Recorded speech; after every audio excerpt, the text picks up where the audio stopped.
శ్రీమాత్రే నమః. నమస్తే అండి, ఎలా ఉన్నారండి? అంతా బాగున్నారా? నేను కూడా బాగున్నానండి. ఈరోజు మీకు సాక్షాత్తు పరమేశ్వరుని చూపిస్తూ ఉన్నానండి. పరమేశ్వరుడికి ఇష్టమైంది ఏం మొక్క ఇది మీరు ఎవరైనా చెప్పగలరా? ఇది రుద్రాక్ష మొక్క అండి. నాకు గిఫ్ట్గా పంపించారండి ఒకరు. ఇలా ఉండే రుద్రాక్ష మొక్కనే మీరు మరి ఎన్ని చోట్ల చూసారో నాకు తెలియదు. నేనైతే చూడటం ఇదే మొదటిసారి అండి. ఈ పెద్ద పెద్ద చెట్లు ఉంటాయో చిన్న చిన్న చెట్లు ఉంటాయో నాకైతే తెలియదు. ఒకసారి నర్సరీలో చిన్నది 4 ఆకులతో చిన్న మొక్క చూపించారు ఆవిడ. పువ్వులు అనేది కాయలు అనేది ఎలా కాస్తుందో తెలియదండి ఇంకానా అనేది చెప్పారు ఆవిడ. కానీ రుద్రాక్ష కాయలు ఇంతలాగా ఇరగబోతుందని తెలియదండి. చక్కగా చెట్టు నిండా కాయలు చాలా ఉన్నాయండి, 100 ఉంటాయి లెక్క పెట్టాలి. కానీ ఇగోనండి పెద్ద కాయలు చూసారు కదా, ఇవి పెద్దవి 10 కాయలకు ఉన్నాయండి. ఇదిగో ఇక్కడ కూడా ఉన్నాయి చూసారా. ఇలా చెట్టు నిండా కొమ్మకి సన్నాయి కోటి రాగాలు ఉన్నాయి అన్నట్లు ఇదిగో చూసారా. మరి అలాగా డైరెక్ట్గా కాయ వస్తుంది రుద్రాక్ష కాయ అనటం విన్నానండి. మరి ఇది ఎంతవరకు దీని గురించి పూర్తిగా డీటెయిల్ నాకు తెలియదు.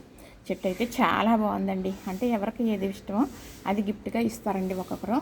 అది వారికి తెలుసు, మనసు విలువ తెలిసిన వారు అలా ఇస్తారని నేను అనుకుంటున్నానండి. చక్కగా దీని ఒక కాండం చూసారా, ఇదిగోనండి దీని కాండం. ఈ కుండి చూసారా, చిన్నదే కుండి కానీ ఏర్లు అయితే కిందకు వచ్చేసినాయి. ఇప్పుడు ఇంకా మార్చొద్దని చెప్పారండి. ఇక్కడ చిన్న కొమ్మ వేసిందా, ఈ కొమ్మకు చూసారా, ఇదిగో ఈ కొమ్మకు కూడా చూడండి, ఇదిగో కింది ఇందుకు కిందకి వచ్చేసినాయి కదా ఏర్లని. ఈ పెద్ద కుండీలో మట్టేసి దాని మీద పెట్టాను. ఆ ఏర్లకి బలం అనేది లాక్కుంటుంది కదా అని. అంటే ఇంకా మార్చొద్దన్నారు కదా, మరి మార్చనండి. మొక్కలు తెచ్చుకున్న తర్వాత, కొనుక్కున్న తర్వాత, ఎవరన్నా ఇచ్చిన తర్వాత ఓ 10-15 రోజుల వరకు కూడా మొక్కని మార్చకూడదు. మన ఇంట్లో మొక్కలతో అలవాటు అయ్యేటంత వరకు మొక్కల్లో పెట్టేసి అలా ఉంచాలి. ఒక 10 రోజులు పోయిన తర్వాత అయితే మార్చాలి. అప్పుడే సింక్ అవ్వకుండా చక్కగా మళ్ళీ రీకవర్ అవుతాయి అన్నమాట. చూసారా, మరి ఇంత గుత్తులు కింద ఎంత బాగా ఉన్నాయో. మరి చక్కగా పోషించాలి. మరి ఇలా పూజించుకునే వారికి ఇవ్వాలి.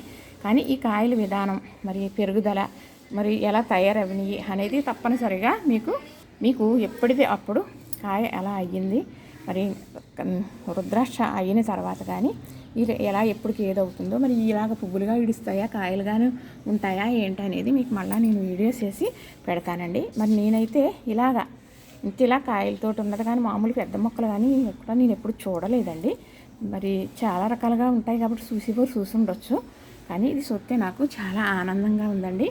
మరి అలానే చక్కగా మరి గార్డెన్ ఉన్నవాళ్ళు తప్పనిసరిగా ఇలాంటి దేవతా మొక్కలు పెట్టుకోవడం వల్ల చాలా శుభదాయకమే కాదండి, ఆనందం కూడా. చక్కగా ఇగోనండి, మరి ఈ అవ్వినప్పుడైనా మీకు చూపిస్తాను.